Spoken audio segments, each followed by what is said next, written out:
Okay, I think it's recording now. Okay. Hello, everyone. This is Coach Ulises Garcia, and now we're proud to present Coach Dan Casey, that's going to spend some time with us, explaining some program building philosophy and all you need to know to start and make good foundation for your team. So, Coach, it's a pleasure to have you here. I know I really appreciate you giving some of your time of your day and speak with us and to learn from you. It's a really good thing. So, thank you for being here, Coach. Yeah, Coach Garcia, I really appreciate you having me. I appreciate all the work you're doing to help the game grow internationally. I was telling you right before we got started on this, but I actually had a great experience down in Monterrey, Mexico in 2016. I was part of the USA football team that went down there to play in the World University Championships, and we ended up in the finals against the team from Mexico, and they beat us pretty good. And it was really cool. I mean, obviously, I was bummed that we lost, but it was cool to see just how much the game has developed down there and how talented the athletes are, how good the coaches are. I mean, I walked away from that experience in 2016 so impressed. And then 2 years later, I ended up going to China, and same deal, Yeah. same experience. And it's really, I think one of the things that gets me really excited is seeing the game spread outside the U.S. because obviously it's a big deal in America, but I love seeing people from other places play the game and really grow to love it. So when Coach Garcia reached out to me, I was really excited about it, and anything I can do to help the game grow across the world is something I want to do. So I'm really excited to get to spend some time with you guys today. Thank you, Coach. And well, let's get into the presentation. And if I have some questions or everything, well, I may interrupt you. Yeah, please do. Yeah, you can always do that. So I'm going to go ahead and share my screen here with you guys. And the presentation that I'm giving today really has a lot to do with understanding who you are as a coach and really how to get started. I call it personal to practical, and it's really just advice for first time or aspiring head football coaches, whether you're coaching a middle school team or a Pop Warner youth team, or all the way up through high school and college. I think some of these principles really hold true no matter what level you're coaching at. I think it's about really understanding yourself and then being able to best teach and equip your athletes to do the things that you need to get them to do on the field. And so one of the things that's had a huge influence on me, I'm sure you're surprised to see a tennis player photographed in a football presentation, but there's a great book, and I'll probably give you several book recommendations today, but there's a great book called The Inner Game of Tennis by Timothy Galway. And it's had a huge influence on me and just the way I think about not just football, but sports in general. And even teaching, because I think one of the things we have to remember is that football coaches are teachers. Football is such a unique sport because so much of the learning happens in a classroom setting.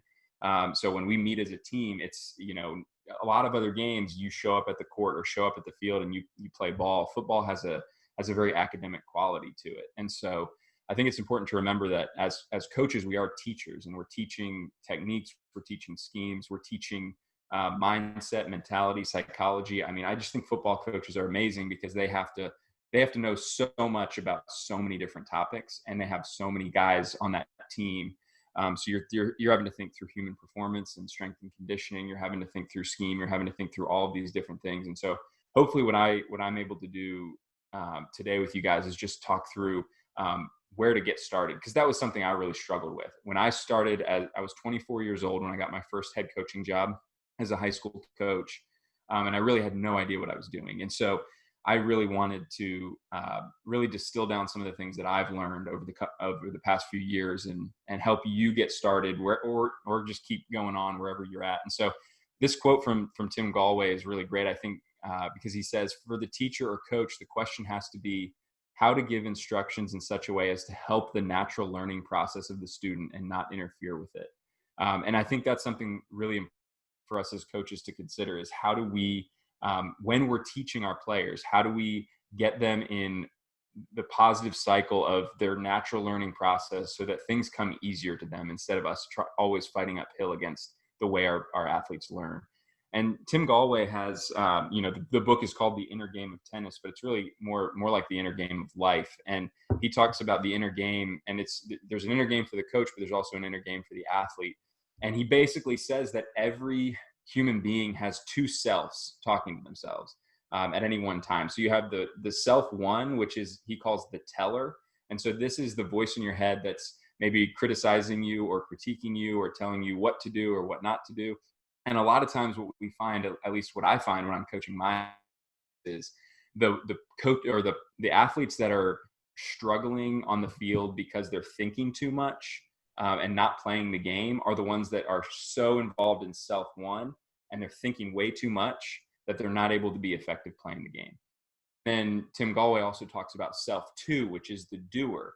And so, when you think of the athlete team that are really instinctive, that are making plays almost without even thinking about it, those are self two type players. The players that are very instinctive, that aren't thinking too much. They're really just experiencing the game and playing it full speed.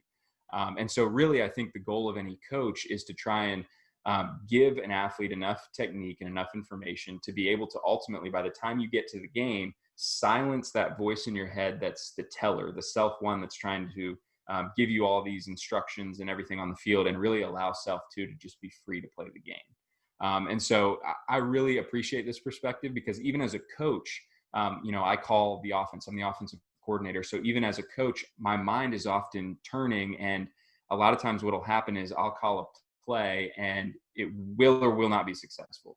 And I will go back in my mind and I'll try and think, like, what should I have done differently right in the middle of the drive? But in football, you really have to leave the last play behind, and you have to be in the present moment. And so there's an inner game for a coach as well, of also turning off that self one, that like critical critique voice in your head, and really be able to live in the moment and say, it's on to the next play. We have to stay focused on the moment instead of getting lost in the past or worried about the future. We need to really stay in the moment. And so one of the things that I just really believe as a coach is that I'm training my athletes to be present in the moment. And I'm also training myself to be present in the moment, because football happens one play at a time.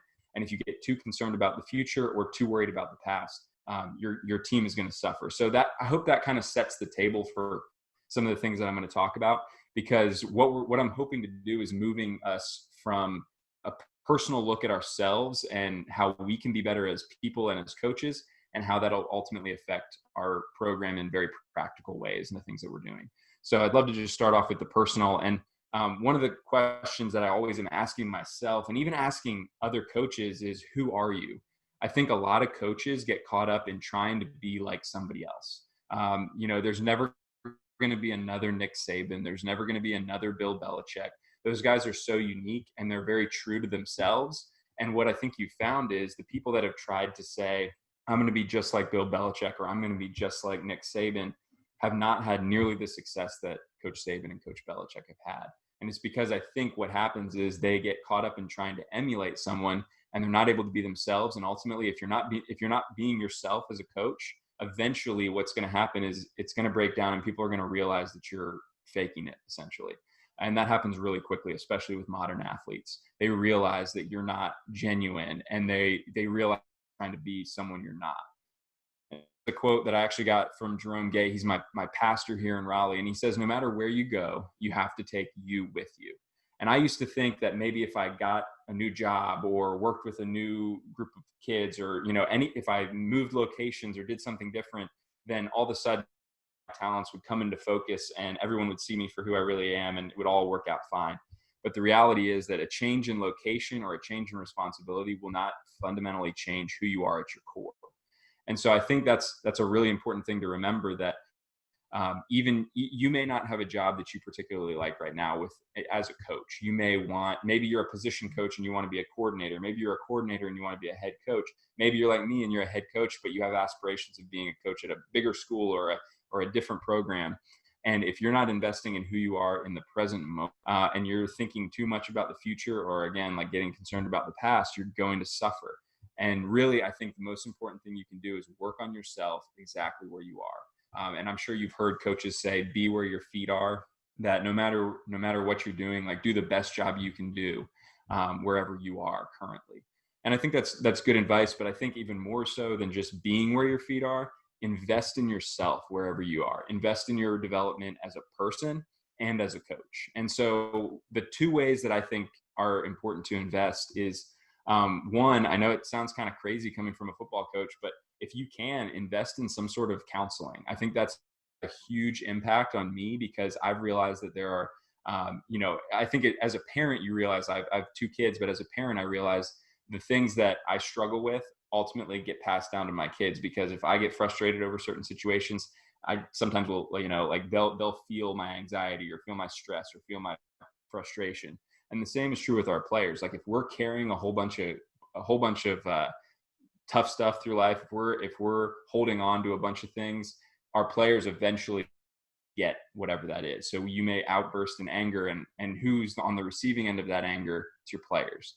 And so I think it's really important to deal with what's going on with you, so that you're not mistreating your players, or you're not that you really can give them everything you can. And then the other is mentorship. And I think a lot of coaches, when they think of being mentored, they think of, well, I want to find a coach who I admire, who's further along in their career, and I want them to mentor me to be a better coach.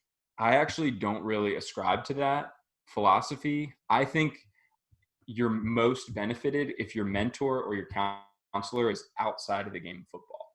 Because I think sometimes us football coaches, we get these blinders on our head, and we say, like, all we're thinking about are schemes and how to get our players better, and we're thinking about all these things that are very football specific. But ultimately, the best solutions that I've come up with for my teams have come from outside sources. I have a mentor who's 88 years old. He lives out in Denver, Colorado. We talk every 2 weeks, and there have been times where I'm having an issue with a player or a parent or whatever, and I'll take it to him, and he doesn't know anything about football, but he helps me deal with human beings, because football ultimately is a gigantic collection of human beings from different backgrounds and different upbringings, and we have to find a way to make them a cohesive unit.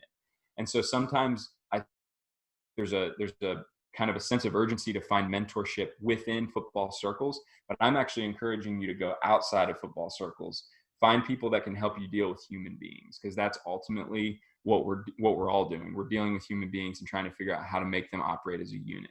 So counseling and mentorship, that's for you. Like, that's to make you a better person. And that's why I think it goes back to the inner game. It's, the inner game is, obviously there's the external game, right? The outer game where you either win or you lose. But the inner game is something that no matter whether you're coaching football or you're owning a business or you're a student or whatever, that those skills that you've developed to better yourself are going to carry over no matter what you're doing. And football is just an avenue to get better as people, I think. So I think personally, a lot of my mentors come from outside of the game of football, but where I do transition over to football is heroes. I think heroes are really important. And I think there's a difference between heroes and mentors, because the reality is you may have a coach you really admire, but if you're rising in your career, that coach is not going to give you any more information, because they don't want to lose to you. And so there's a limit to how much you can actually learn from a football coach. But what I think you can do is you can have heroes where you can study what they've done, where they've been, how they've handled situations, and really become a student of who that person is. And there's a great poem called Ulysses by Tennyson, who's a poet. And he says this quote, he says, "I am a part of all that I have met." And essentially what he's saying is every person that I've interacted with has made me who I am today. And every coach that we study is part of who we are as a coach. And so I think that's a really important thing, that the people you decide to study are going to influence how you call plays, how you run your program, how you handle strength and conditioning. So it's really important to carefully select your heroes. Don't just select heroes based on how many Super Bowls they won or how many national championships they have. Because the reality is you may find somebody who your personality better than Bill Belichick or Nick Saban. And I'm not saying they shouldn't be your heroes. They're great heroes. But one of the people that really stands out to me is Bill Walsh. I think he's become kind of a hero of mine, even though he's not even coaching anymore. But going back and studying the way he thought about the game, the way he handled situations with players, there's some things I like, some things I don't, but I'm digging into who he was and some of the things that he's written, and he's become somewhat of a hero of mine. And so the reality is we all have those people we look up to. And I think it's important that we decide who our heroes are and really study those people. And that's why I say declare your major and fulfill the course requirements. And what I mean by this is, if you're in school, you have a focus. Maybe you want to be a doctor, so you go to medical school, or you want to be a teacher and you study education. So with football coaches, you may have a direction you want to head in. Maybe you want to study the West Coast offense. And so you want to study coaches that are in that arena. Or maybe you want to study the triple option. And so you study Paul Johnson and people in that coaching tree. And so I guess what I mean is when you decide on who your heroes are and some of the things that they're doing, really dive in and go deep with those coaches instead of staying on the surface with everyone and saying, well, I like what Lincoln Riley does here, and I like what Ken Niumatalolo does here. I like this and that. But I would say focus in on a couple particular coaches and really study what they're doing. Try and watch their game film. A lot of times what you can do is you can go on YouTube and you can listen to their press conferences and just the way they talk and the interviews and interactions with players, and just study them, pick apart all of the information you can find. And that's the beauty of the internet. You can find so many things about these guys now, which I would just encourage you to dig in. And another thing I think is I have learned the most from the mistakes and failures of my heroes. And so there are times, if you watch stories about Bill Walsh or stories about other coaches where they had moments where they were struggling, or moments when they faced failure, how did they respond to that? How did they change their strategy? There's a great story of Dick Vermeil, who was the coach of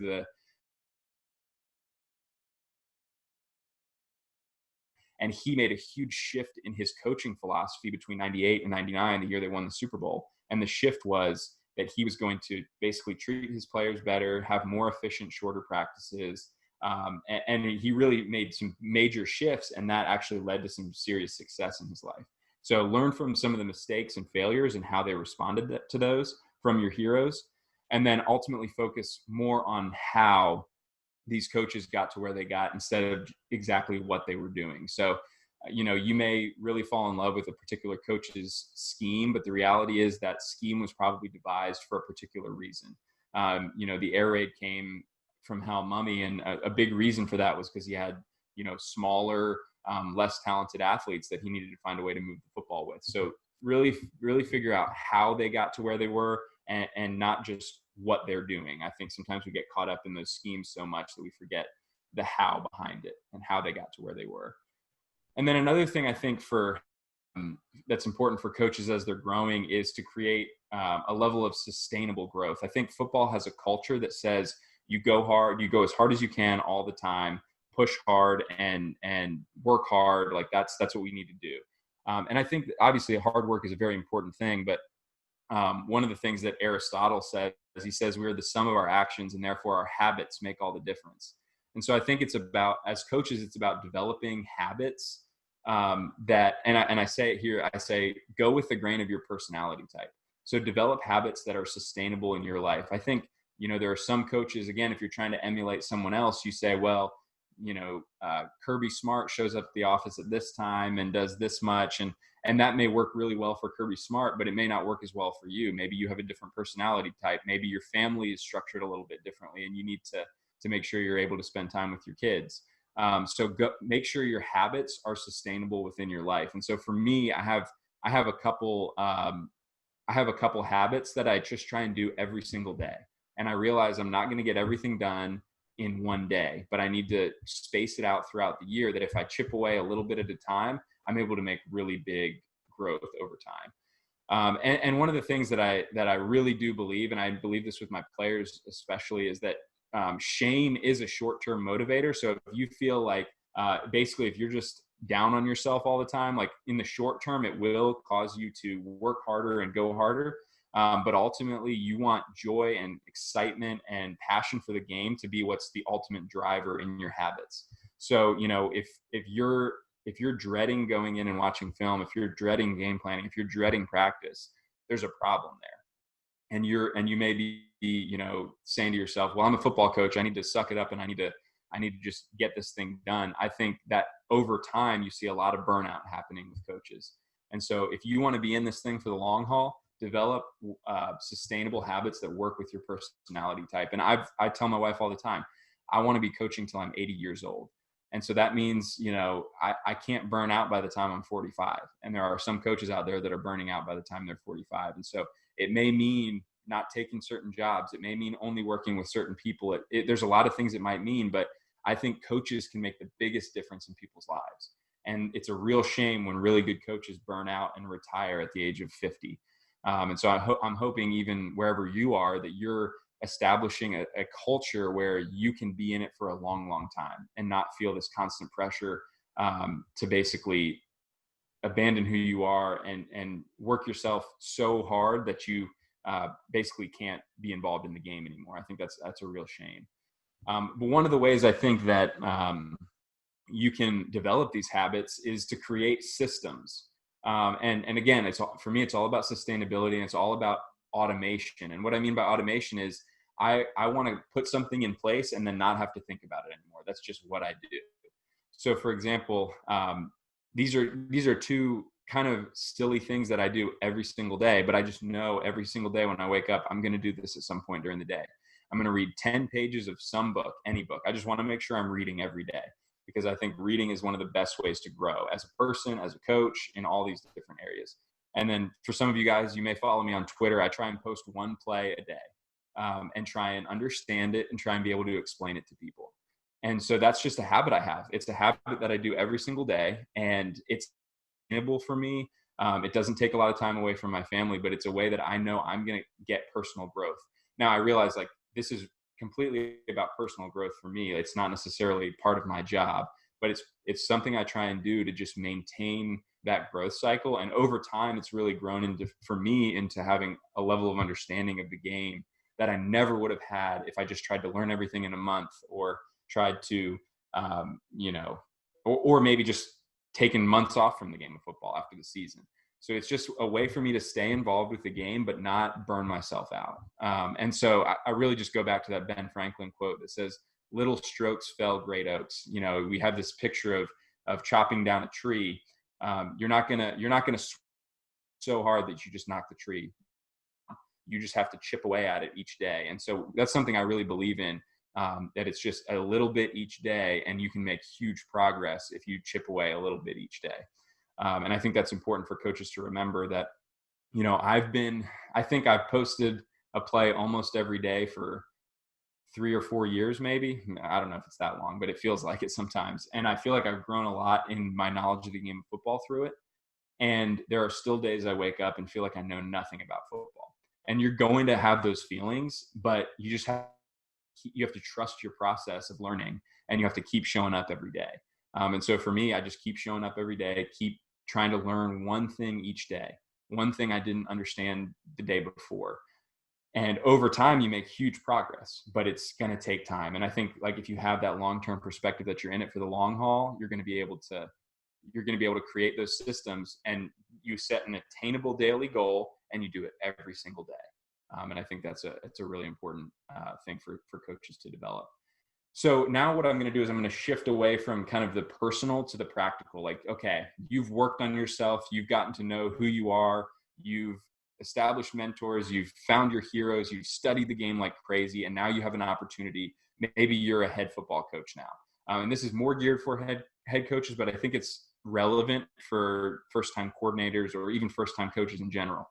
But it's particularly for head coaches, I think. And so, I think if you haven't put in the personal work, the practical program development stuff may not serve you so well. I think it's really important to put in the personal work. And the reality is, I'm saying all of this, and I got my first head coaching job at 24 years old and hadn't done any of the work. Didn't know who I was. Didn't even know who my heroes were. I played defense in college, and all of a sudden I was the offensive coordinator.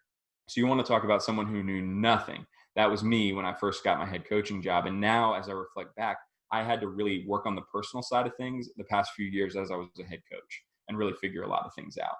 So from a practical perspective, I always that in order to have a successful program, you need to start strong. And one of my favorite books when it comes to coaching or just development in general is the book Essentialism by Greg McKeown. And he says the word priority came into the English language in the 1400s. It was singular. It meant the very first or prior thing, and it stayed singular for the next 500 years. But now what you hear all these coaches saying is we have all of these priorities, and you hear these businesses talking about all the priorities they have. The reality is if you have a long list of priorities, you have priorities. You have one priority is as a coach. And you really have to set the intention of what do you care most about? What is this job going to be about for you? And I always tell people, again, it's about who you are and understanding who you are. If you don't believe in something, don't do it. Don't just do something because everyone else does something. There's so many ways to be a successful football coach. There's so many different schemes you can run. There's so many different ways that you can build program culture. But ultimately, you have to personally believe in it and be able to communicate that belief to your athletes so that they buy in. I've played for coaches in the past where you could tell they did not have conviction about the things that they were presenting in front of the team. They had taken it from somebody else. And I think it's really important that you have things that are very particular to you so that your players buy in. Because if players don't buy in, it doesn't matter how good of a coach you are, you're not going to be successful. There's not a single coach that I've ever run into that has won in spite of their players. You win because of your players, and they have to buy into what you're doing. So if you don't believe in it, don't do it. So say you get your first head coaching job. I believe that it's kind of like if you've been elected the president of your country or whatever, you have a first 100 days. Everyone's excited that you're there. Everyone's pumped up that you're the new guy in charge. You have those first 100 days to put your big initiatives up front. Say, this is what I want to do. Maybe it's facilities, maybe it's weight room, maybe it's hiring coaches, maybe it's, I don't exactly know what that looks like for you, but what are your big initiatives? What are you going to put up front in those first 100 days to really get the ball rolling? And then you may have other things that you think are important, but the rest of that has to happen by diffusion. And what I mean by diffusion is you just have to let those things happen over time. So like for me as a coach, when I got the job at St. David's, I knew some things were really important to me. One is I wanted to grow our roster. So I wanted players from other sports to come play football for us. I wanted lacrosse players and baseball players and basketball players to come and play football. And so one of the big priorities for me was I wanted to create a program that was exciting and accessible for them, so that they would say, I want to play. This looks like it's going to be fun. It looks like they're going to open up the offense and try and score a lot of points. It looks like the practices aren't going to be way too long. And another thing for me was I wanted player safety to be a priority. And so we told the parents up front, we said, we know you're concerned about the health and safety of we told the parents of the players, we know you're concerned about the health and safety of your son. We want him to play, and we're going to do everything in our power to throughout the week. Obviously for us, we play on Friday night. If someone gets injured on Friday night, I can't control that, but in some ways I can control the health and safety of my players throughout the week. And so we were very careful with how often we hit in practice. We were very careful about having trainers and fluids and everything to keep it safe as possible. Because again, my priority was I want as many kids to play football as possible. I want to increase the size of my roster. I want to make sure we're having fun. I want other kids from other sports to come and play and not feel like football was an exclusive event. Football was for everybody. So that was my big initiative. And then the rest had to happen by diffusion. Some of the things like focus on speed instead of just getting big and bulky in the weight room. I wanted fast players on my team. Other things like some of the scheme stuff that we've done, some of the culture stuff we've done, it had to happen over time. I couldn't make 15 different initiatives. I had to be very focused on, we want to make this program accessible. We want a lot of kids to come and play. So that was kind of my first 100 days. And I've kept those initiatives going. And then I've added in other things as time has gone on. And as people have grown to trust me a little bit more, I've added in some other things that are hopefully helpful for our players. And then this is another interesting idea is I think it's really important. You have to know your context. Every coach enters into a school or a program or a team that is very context dependent. So for example, I don't know if any of you guys heard Dave Clawson speak at the AFCA convention in January, but one of the things that he did is he talked about the different places he'd been at Bowling Green and Richmond and Wake Forest, and he'd been at different places, and he'd done something different at each of those places because he had certain types of players at one school and different types of players at another school. And every program was dependent on the kind of kids he was getting, and how he was working with the community and recruiting and all of those things. And one of the things that I tell people all the time is that if you get a new job, the best way to signal a change in the program is with a new offense. And I know defensive guys are probably aren't going to want to hear that, but if you are taking over a program and you want it to be different than it was, you kind of have to do something offensively that's different than what they've done in the past. That's just my opinion. And again, that doesn't have to be something incredibly drastic, but for the casual fan in the stands, they see the offense, and the offense is indicative of what else is happening in the program. So even if all you care about is defense, if you're a defensive coordinator, all you care about is defense, then bring in an offensive coordinator that's going to infuse some life into your offense and just give some different looks. Maybe that means spending more time in spread or under center, or maybe giving some option looks, or, I just think that's what the fans are seeing. That's what the parents and the administrators are seeing. And you just have to be aware of those things as a head coach, that it matters what the casual observers are thinking, because in a lot of ways, even within the coaching community, we respect coaches that teach really well. But the reality is the outside observers in the world, they care about very few things. They care about, does the offense look different? Does the team have energy? Is everybody on the same page? And are the players generally behaving and doing well in school? So we just have to remember that things inside the program and things outside the program are perceived differently. So we just have to be aware of those things. I'm not saying you need to abandon who you are, but the best way to signal a change is with a new offense. That's my opinion. I also think it's really important to differentiate between, when you show up to a new place, differentiate between tradition and convention. So tradition, every program or every team has these traditions that they've maybe done for 10 years, maybe 50 years. It totally depends on your context again. But when I start at a program and I'm digging and I'm saying, like, what are these traditions about? When I dig and ask questions about those traditions, what I get is some really interesting answers that give a lot of depth to the school or the place or the program I'm at, and help me understand the place I'm at even better. So I don't exactly know what those traditions might look like for you. Maybe you do.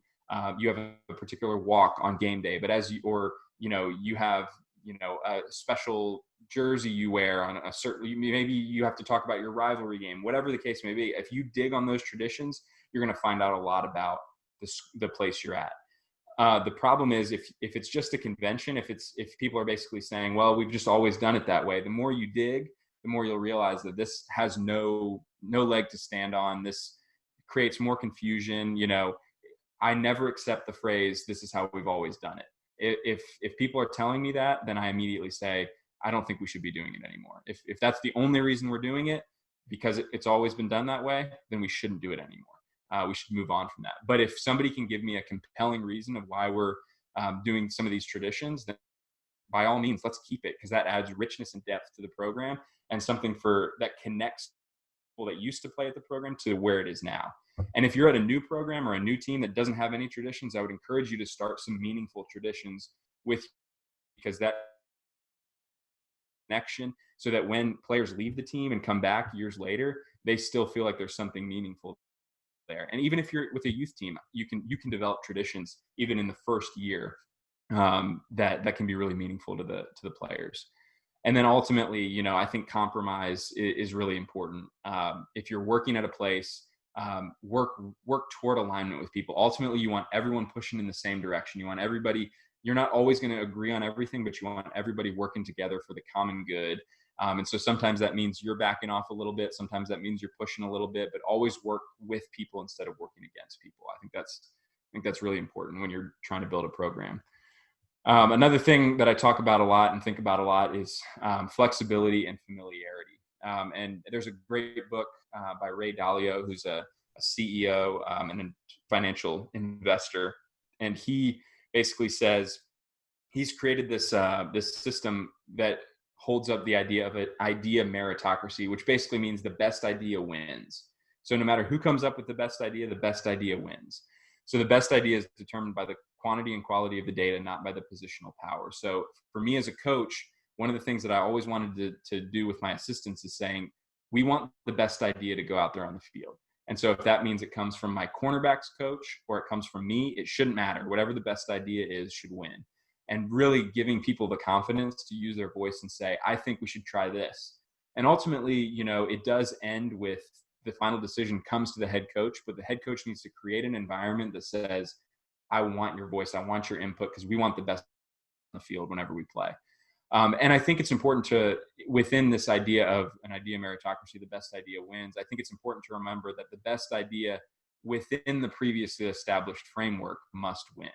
And what I mean by that is, as coaches at the beginning of a season, we get together and say, we're going to run this kind of offense and this kind of defense, and this is the direction we're moving.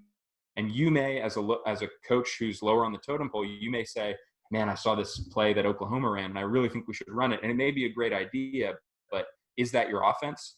So you have to ask yourself, is this idea, does it work within what we've already agreed upon? We already agreed upon this is the direction we're going, and is my idea helping basically make that previously established framework even stronger and better? And so particularly as a head coach, I think it's really important to give everyone a voice. But once you leave the meeting, once you guys as a staff are done meeting, you need to own the final decision as a group and say, this is the direction we're going, even if there's some disagreement still there. And so I think that's really important. We had a really interesting moment last season when we were in the state semifinals, and me and my coaches, we tried to develop this idea of an idea meritocracy where the best idea wins. And we were driving the field late. We were down by 4 points, I think it was. Driving the field, we needed a touchdown to win. Got in a 4th and 11 situation. So the game was on the line. It was, we either converted or we lost the game, and our season was over. And my co-offensive coordinator, who's up in the booth, called down and said, I think we should run this. And he said, but ultimately, you make the final decision. So whatever you think is best, like, go with that. And I ended up calling a play that didn't work on 4th and 11, and we didn't convert. And I kind of regretted not going with his idea because it was a pretty good idea.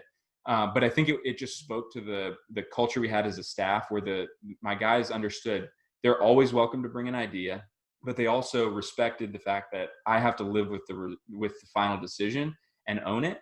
And they were going to respect it, but they were always going to give their input. And so I think that's just an important culture to develop within your program, of not trying to undermine people, but trying to find the best idea in any given situation, but then ultimately supporting the head coach or the coordinator and saying, you're ultimately responsible for the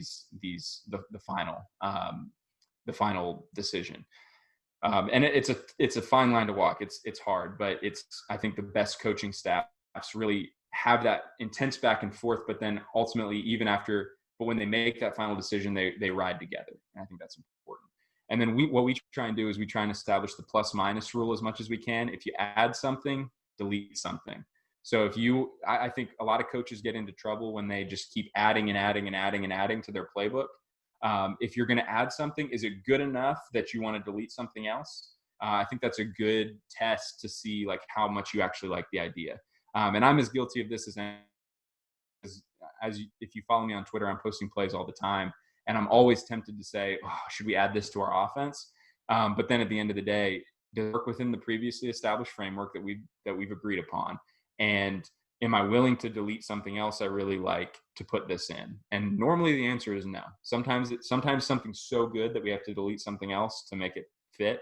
But I think that's what prevents coaches from saying, we're going to keep adding and adding and adding, and all of a sudden the playbook is this massive thing that no one can understand anymore.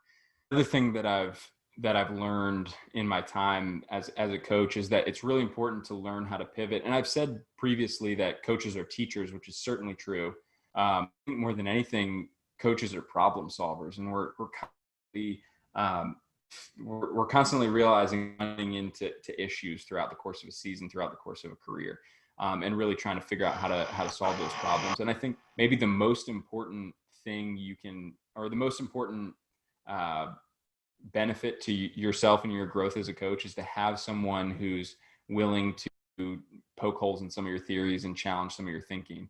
I have a friend up at William and Mary, Kierwinham Flat, who has a great quote, and I always love reflecting back on it. He says, when your methods fail or when your idea gets shot to pieces by rational argument, you should be glad because you are no longer laboring under the misapprehension that you're right when you're wrong. I think this is such an important idea that, it's actually a blessing when someone challenges some of your thoughts and you have to go back and think about it, because it can potentially give you a better solution. And this diagram over here on your screen, it comes from Ray Dalio's book Principles, and it's really the idea that we all have these goals at the beginning of a season or the beginning of a game, and eventually we run into problems. We have to diagnose the problems, we have to design solutions, and then get back to action. And so I think for me as a coach, like, I always want to be embracing reality and reality as clearly as I can, accordingly. So, be honest about the situation and then adjust accordingly. And ultimately, like I said, football coaches are problem solvers. So we diagnose problems and we have to design solutions. And I think the more we realize that, it really humility, because the reality is, as much as we want to control things, we're going to run into issues. We're always going to run into issues. And so I think having the humility to see problems, diagnose them, and really find solutions is what separates good coaches from great coaches. And then finally, I think it's just a good reminder as we talk through all of these personal and practical ideas. Just remember, it's not about you. Ultimately, like, this game is, I believe, the greatest game in the world, because it brings together people from every background, every body type, every culture. Like, there's just so many cool things that happen on a football field that don't happen in any other sport. And you have to work together like no other sport in the world, I think. And, I think as coaches, obviously we're trying to have success. We're trying to win. We're trying to develop a sustainable culture that really benefits people long-term. But I love this Maya Angelou quote where she just said that people will forget what you said. People will forget what you did, but people will never forget how you made them feel. And I think as football coaches, that's really true. Like, people, 40 years, when your players come back to visit you, the reality is, even if you're on the cutting edge right now and you install all plays, by the time 40 years roll around, everyone's going to laugh at your schemes. Everyone's going to laugh at the techniques you coach because they're so old school. But people will remember the impact that you've made on them and the investment you made in them. And ultimately, did they or did they not enjoy the process of playing for you and playing in your program? And I think if we can get to the point where our players enjoy the process and we as coaches enjoy the process, then I think we've run a successful program. Not everybody can win a championship every year, but I think there are ways to set up sustainability long-term where you can really impact on people's lives, because I don't think there's any game in the world that can have more of an impact on people's lives than the game of football. And that's part of the reason I'm involved in it. I love other sports too. I coach track. I've played basketball my whole life. I love these other sports, but there's something about football, man, that's special. And I'm sure you agree if you're on here. And not least, this is the teaching progression here at St. David's, and it's something that I really hold tightly to. I'd mentioned that speed and a focus on team speed is the foundation of our program. We talk about three things: fast, focus, and finish.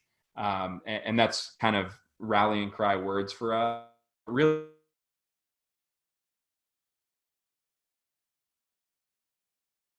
for us as a program is human performance. And so, yes, that's developing athletes in the weight room and on the track and making sure they're the fastest, most athletic players they can be, so we can build everything from there. But human performance does not just mean the physical. We believe human performance is about developing people to be the best that they can be physically, mentally, emotionally, and spiritually, and setting them up for success every way we can. And so ultimately, like, if you are focused in on the human performance side of things, then all of a sudden you're building fundamentals, you're developing skills, you're learning concepts, you're calling plays, and then ultimately executing the plays in a given game.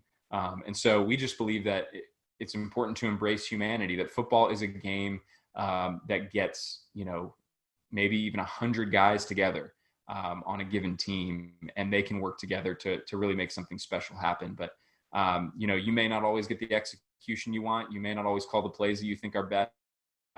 You may struggle in some of these areas, but ultimately, like, if you care about people, and try to make them the best that they can be, I think you're going to have success in this game for sure. So I really appreciate the time that you guys have given me to listen, and really appreciate Coach Garcia and all the things that he's doing. And like I said, I love the game of football, and I love to see it grow all around the world. And anything I can do to support that growth is something I'm happy to do. So I appreciate you guys, and hope that this helped you in some way, and that you maybe took one or two things that you can take home with you. Coach, it was a really nice presentation. Uh, it was really nice to hear the experience of someone that was really young when you got the first head coaching Yeah, job, and probably we are in that way. There is a lot of coaches that we still are in that way, and yeah, we're trying to get better, and we're trying to find what other coaches are doing to try to apply to what we're doing and try to reach the highest level. And yeah, we must not forget about the importance that we have to develop young athletes to get they will impact absolutely, positively to the community, to give them the absolutely, resources and to make them better persons, because that's what the world needs now. absolutely. The world doesn't need the best athlete in the world. They need the best people in the world. So Couldn't agree more. through football, we can do that, and that's what I want to get into coaches in Mexico and Latin America and Europe. We worry about winning. We worry a Hmm. lot about winning and get the best scheme and championships and everything, but the reality is, like you said, in 40 years probably they won't remember your place.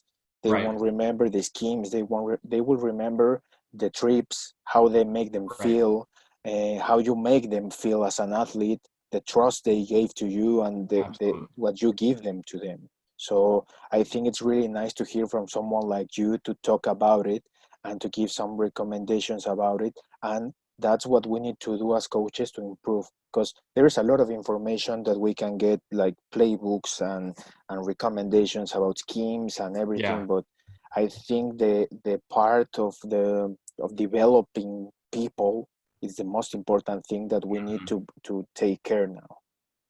absolutely. No, I couldn't agree more. And you know, I think that's why coaches have maybe the greatest responsibility in the world, because I know from my own experience playing a multitude of sports and playing for a lot of different coaches, those are some of the people that had the biggest impact on my life.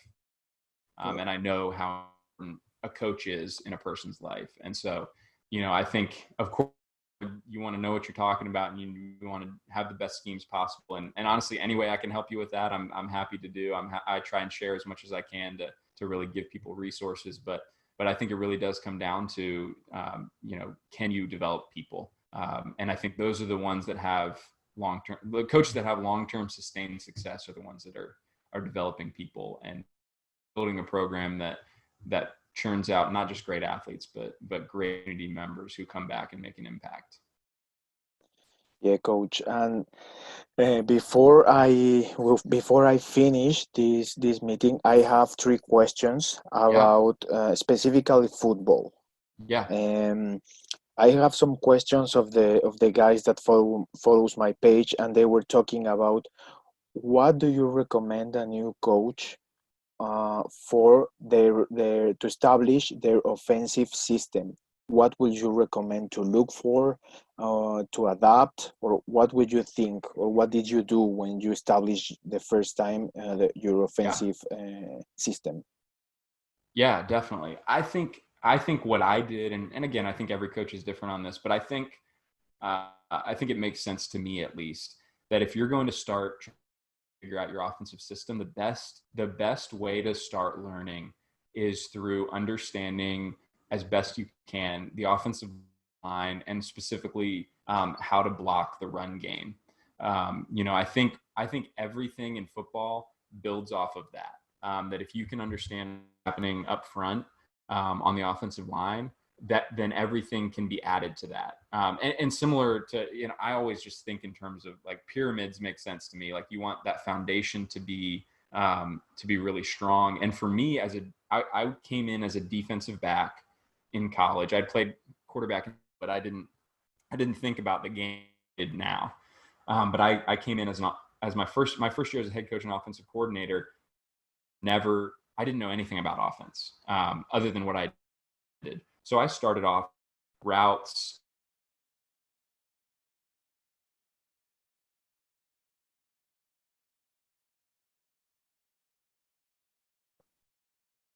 And so the offseason between my first and second year as offensive coordinator, I spent all of my time trying to understand the offensive line and particularly blocking the run game. And it made a huge difference on the success of our team. The next year, we were a much better team. And I think in large part, it was because I invested so much of my time in the offensive line. And so I think that's the best thing you can do as a coach, because everything else falls into place when you figure out what's going on up front. You can understand the run game better. You can understand the pass game better. And I think too, another thing to remember, and this comes from Lincoln Riley. A lot of times as coaches, we get caught up in the idea of defeating particular defenses. So what am I going to run against cover 3? What am I going to run against cover 4? And we ended up kind of coming to the conclusion that we're in a guessing game against the defense. Like, are we going to call what's right? I think Lincoln Riley makes a good point that he says, try and make the majority of your playbook plays you can run against any defense. And so that's why I think it's really important to start up front and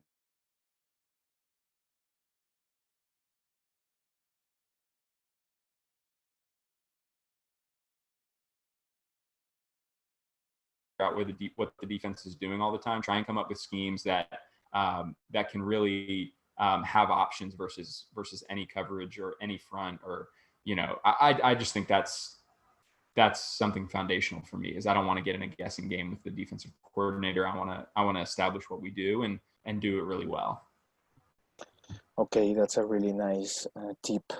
The other question was, when does the adjustments in our game happens? You come up with I hear you yesterday about what you did, the way you did, and the way you do it right now.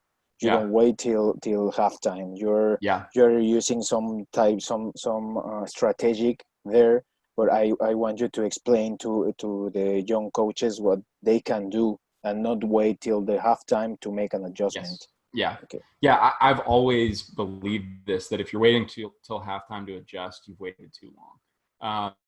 And so this really comes from, I mean, it is a Bill Belichick thing that came from, I guess, Michael Lombardi's book about Belichick, that he basically said he spends the entire first quarter trying to decide whether or not they practice the right stuff or not. And there are games where you play that first quarter and you feel really good about things and you've definitely practiced all the right things.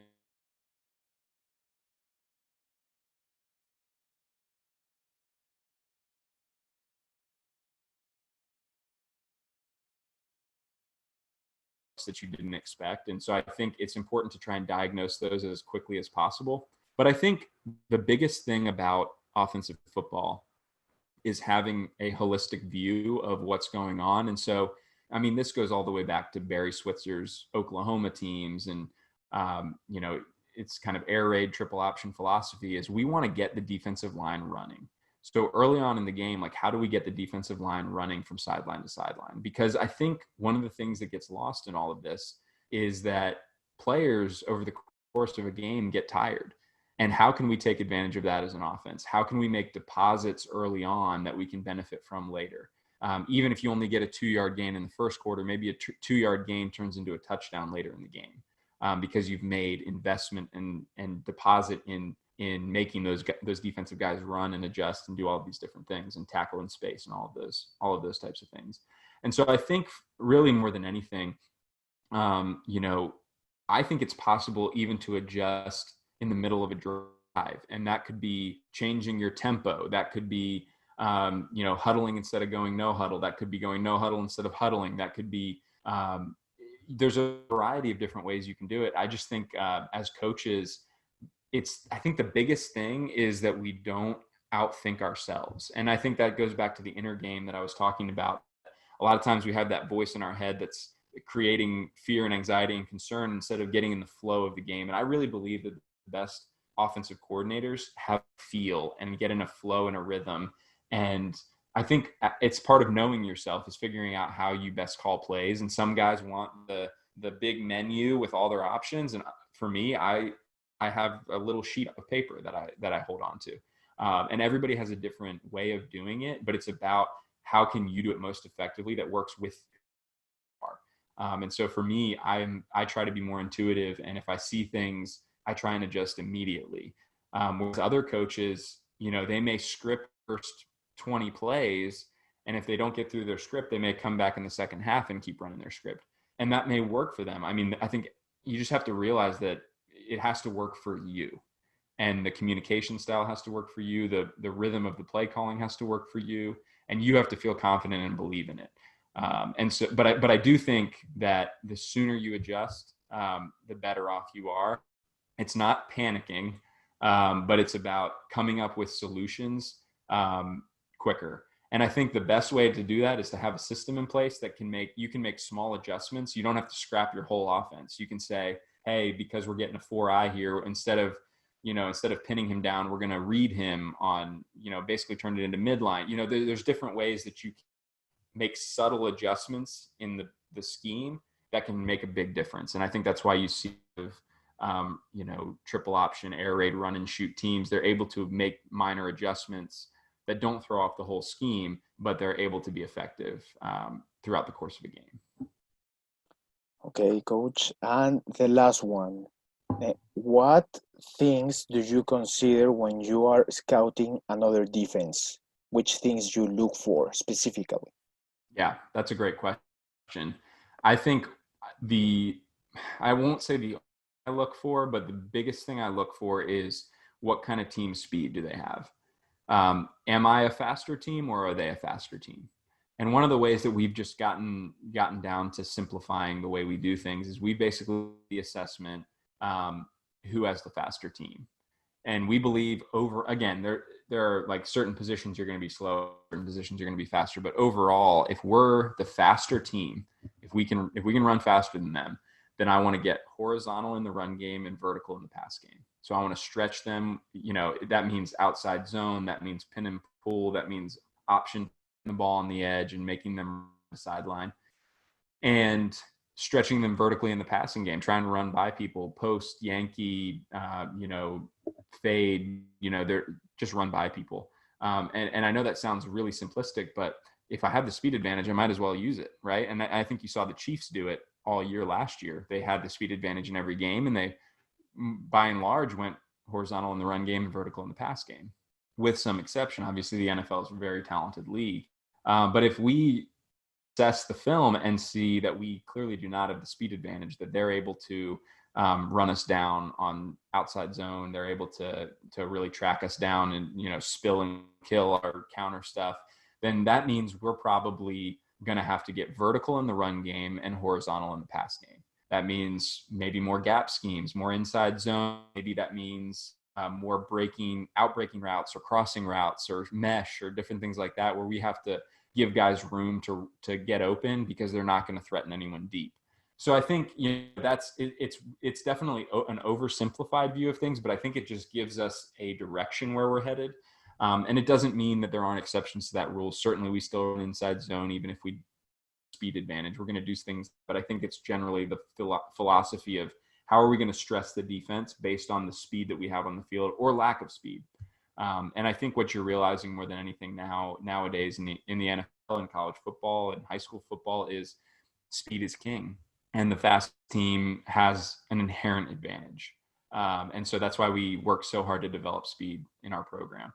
And so that's really the biggest thing I'm looking for in game planning. Obviously, there's matchups you can take advantage of, but I really, to the best of my ability, try to avoid. This sounds silly, but I'd rather play checkers than chess. I don't want to get so in the weeds where I'm trying to anticipate a move. I just want to get on a roll and and start hopping you. And so if I can simplify the game where it's not this complicated chess match, but instead I'm playing with tempo, or I'm doing things with my team's speed that out and force them to play a game, I think that benefits me in the long run. Okay, coach. It was really, really nice to have you here. I hope we can get another meeting and will you where you can share more football stuff. But I think you need to build the foundations if you want to have some great team. So I think that's why we focus on this one.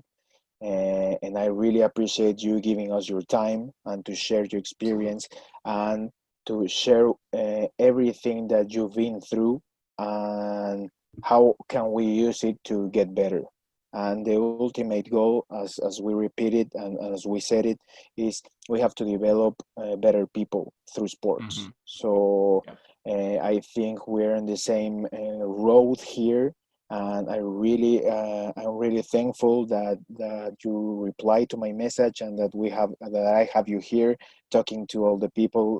I hope people in Mexico, Latin America, and Europe can hear what you have to say. And probably if we can get another stuff, if we can do Definitely. something together, it will be really really good. So For thank you sure. really much, Coach Dan, and I hope you're okay with all the situations there in the US.